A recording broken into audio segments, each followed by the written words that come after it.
some goals from the TMP.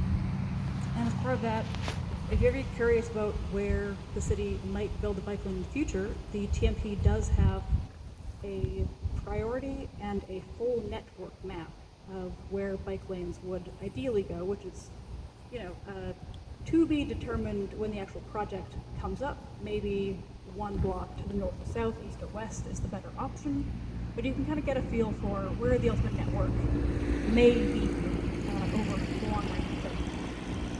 Now that being said, we are falling behind on those goals, so we will not meet our 25-year network in 25 years, and that is partially due to funding.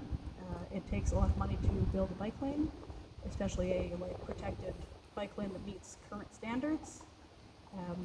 So places like Edmonton allocated about $100 million to bike lanes over 4 years, a couple of years ago. And as a result, they have built a connected and complete cycling network in their downtown core. And as a result, their cycling numbers have drastically increased. So the keywords are connected and complete. It doesn't matter that we might have 2 blocks of really high quality bike lane if there's only 2 blocks and you can't get to it from where you live or where you work. It doesn't really get you from point A to point B. So building a complete network is critical for that. So that's a little rundown of the TMP. Are there any questions about the TMP or the planning process for actually building bike lanes? So much engagement. I guess the first thing you saw on this bike ride was a gap in our infrastructure.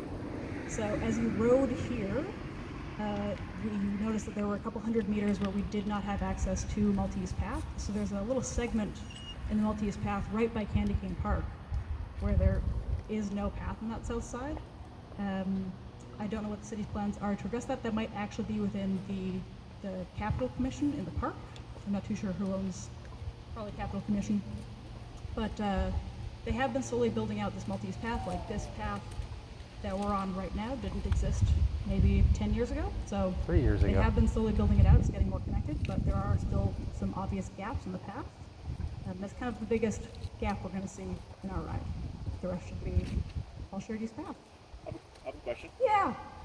So when you talk about like connected and complete, like do we have like comparator cities? Edmonton's obviously a great city for lots of reasons, but like, do you look at like mid-sized Canadian cities, or like how do we, do we have a sort of baseline now that we try to grow from? Like what are some sort of comparators that we should sort of look to as we incrementally do those 2 things? Yeah, there can be a lot of good comparisons. There's obviously no exact match for Regina, but we can compare on a number of grounds. So if we want to compare for winter cities, what Winnipeg and Edmonton do are really great because they get those deep freezes where Calgary kind of stays warm throughout the year. Or you might look to Halifax, who has like some pretty narrow streets and has to do a lot with not a lot of roadway. Or you might look further abroad.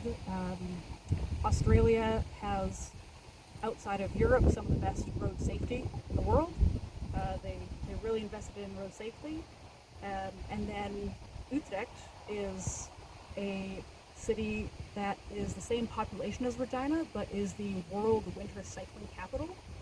And it has like the same snowfall as Regina does in the average year. So like if we're again drawing from like what other winter cities are out there, Utrecht is a great example of like snow isn't what's stopping us.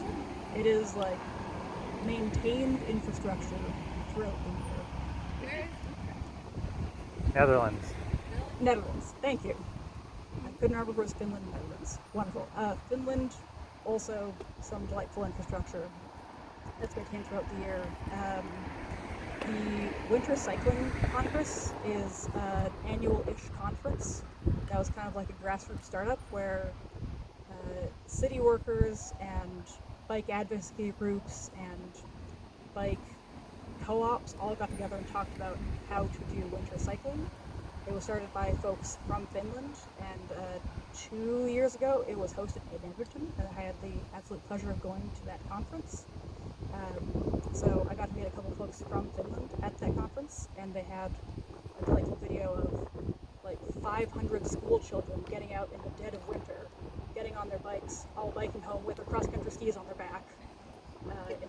It's a wild time when you have the infrastructure set up for cycling in winter. To deal with the snow cover on their paths, they actually project with lights the paint markings we would normally see. So that's how they deal with covered paths and a lot more dark throughout the year. They use lights instead of paint. Yeah. Should we move on to our next destination? And did I bike too fast? Do you want to slow it down? Speed it up? How's everyone? Faster? Chad wants to go fast. Okay. Okay, just one quick thing before we go. I know most of you know you and your background, but maybe if you want to share what your background is and why you know so many cool things about road infrastructure. Sure. So I don't know if I said it earlier. I have a habit of forgetting to introduce myself because I know my name and I forget that you don't know my name.